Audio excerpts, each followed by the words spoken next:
Good morning students, welcome again in home science class. बच्चों, previous class में हमने vitamin A के कार्य किए थे। आज का हमारा टॉपिक है विटामिन ए की कमी के प्रभाव, कि विटामिन ए की अगर आहार में कमी होती है तो उसके हमारे शरीर पर क्या इफ़ेक्ट पड़ते हैं। तो फर्स्ट आ जाता है रतौंधी। विटामिन ए की कमी से रतौंधी नामक रोग हो जाता है। विटामिन ए हमारी आँखों को कम रोशनी में देखने की शक्ति प्रदान करता है।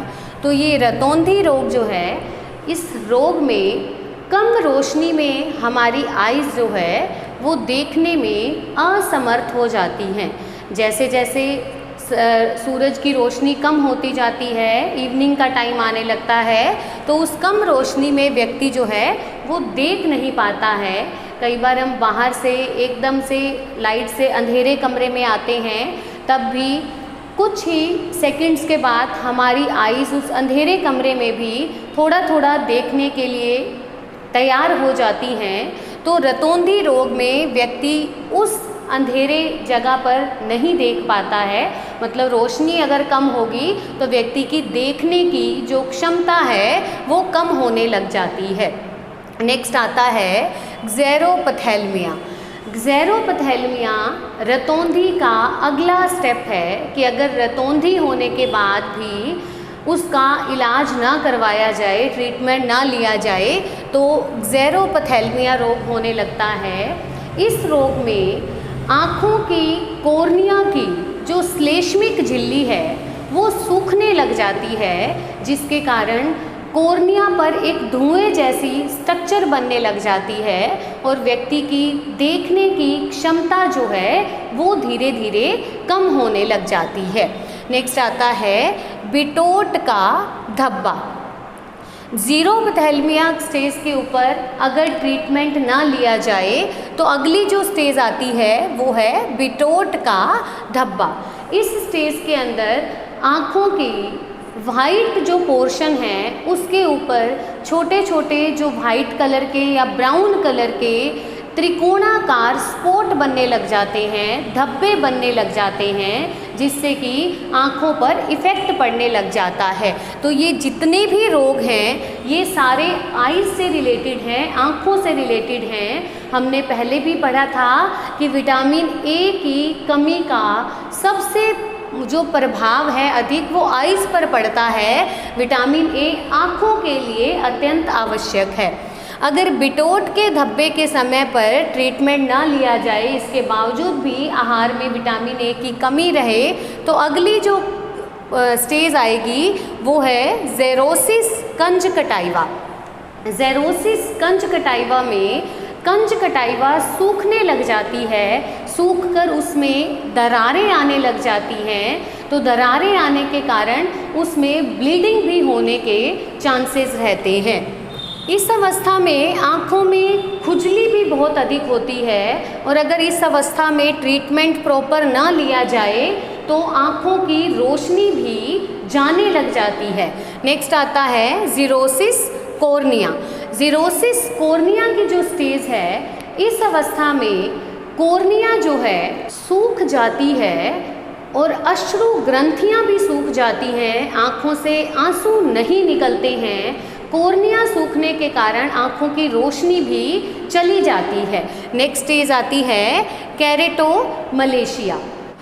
केरेटोमलेशिया की स्टेज में कॉर्निया जो है बिल्कुल अपारदर्शक हो जाती है, वो नष्ट होने लगती है, उसमें घाव होने लग जाते हैं, संक्रमण होने लग जाता है और व्यक्ति जो है बिल्कुल अपने आँखों की रोशनी को खो देता है। तो ये सभी रोग जो हैं वो आँखों से रिलेटेड हैं, रतौंधी से शुरू होते हैं और अगर रतौंधी के बाद ज़ेरोपथेल्मिया, बिटोट का धब्बा, ज़ेरोसिस कंजक्टिवा, ज़ेरोसिस कॉर्निया और केरेटोमलेशिया, इन सभी स्टेजेस में ट्रीटमेंट ना लिया जाए, विटामिन ए की पूर्ति ना की जाए, तो व्यक्ति जो है अपनी आँखों की रोशनी खो देता है। नेक्स्ट आता है इसकी कमी का इफ़ेक्ट शारीरिक वृद्धि में रुकावट। प्रीवियस क्लास में हमने पढ़ा भी था विटामिन ए शरीर के वृद्धि विकास के लिए भी आवश्यक है। तो अगर आहार में इसकी कमी होती है तो व्यक्ति की शारीरिक वृद्धि भी रुक जाती है। नेक्स्ट आता है गुर्दों में पथरी बनना। विटामिन ए की कमी से गुर्दों में स्टोन भी बनने लग जाती है, यह भी रिसर्चेज में पता चला है। नेक्स्ट आता है प्रजनन शक्ति क्षीण होना। यौन हार्मोन के निर्माण के लिए, प्रजनन अंगों के विकास के लिए विटामिन ए की आवश्यकता होती है और अगर आहार में इसकी कमी आती है तो प्रजनन शक्ति जो है वो धीरे धीरे कम होने लग जाती है। नेक्स्ट आता है फ्राइनोडर्मा रोग होना। यह रोग जो है त्वचा संबंधी रोग है। इस रोग में स्किन के ऊपर छोटी छोटी रूखी सूखी फुंसियाँ होने लग जाती हैं, खुजली होने लग जाती है, त्वचा जो है खुश्क होने लग जाती है। तो फिनोडर्मा रोग त्वचा संबंधी रोग है। यह रोग भी जो है विटामिन ए की कमी से होता है। नेक्स्ट आता है श्लेष्मिक झिल्ली निष्क्रिय होना। हमने प्रीवियस क्लास में पढ़ा था कि आच्छादक ऊतक जो हैं उनके लिए विटामिन ए की आवश्यकता होती है। ये आच्छादक ऊतक जो है म्यूकस या श्लेष्मा का स्त्रावण करते रहते हैं, जो कि हमारे आंतरिक अंगों की ऊपरी परत को चिकना बनाए रखते हैं। अगर श्लेष्मिक झिल्ली श्लेष्मा का स्त्रावण नहीं होगा तो जो आंतरिक अंगों के ऊपर एक कवरिंग है, एक झिल्ली है, वो निष्क्रिय हो जाएगी, जिससे कि आंतरिक अंग जो है उनके ऊपर खिंचाव आने लग जाएगा। नेक्स्ट आते हैं अस्थियों में विनाशात्मक परिवर्तन। अस्थियों के विकास के लिए भी विटामिन ए आवश्यक होता है। अगर आहार में विटामिन ए की कमी होती है तो उससे अस्थियों का विकास भी रुक जाता है और अस्थियां भी कमज़ोर पड़ जाती हैं। नेक्स्ट बात आती है कि विटामिन ए प्राप्ति के साधन क्या क्या हैं। तो विटामिन ए हमने प्रीवियस क्लास में भी पढ़ा था, मुख्य रूप से प्राणिज भोज्य पदार्थों में पाया जाता है। तो मांस, मछली, अंडा, दूध से बने पदार्थ जो हैं वो विटामिन ए के मुख्य स्रोत हैं, जो कि रेटिनॉल के रूप में हमारे शरीर को विटामिन ए प्रदान करते हैं।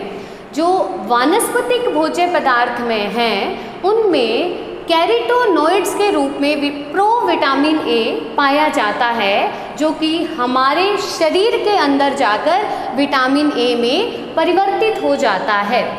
तो जो वानस्पतिक भोज्य पदार्थ हैं उसमें मुख्य रूप से जो पीले फल हैं, जैसे कि पपीता हो गया, आम हो गया, ये विटामिन ए के मुख्य स्रोत हैं। गाजर है, इनमें विटामिन ए प्रचुर मात्रा में पाया जाता है। इसके अलावा हरी पत्तेदार सब्जियों में, पत्ता गोभी में, अमरूद में, इन सब में भी विटामिन अच्छी मात्रा में होता है, लेकिन पीले फलों में इसकी मात्रा बहुत अधिक होती है। तो नेक्स्ट क्लास में हम विटामिन डी के बारे में पढ़ेंगे। Thank you.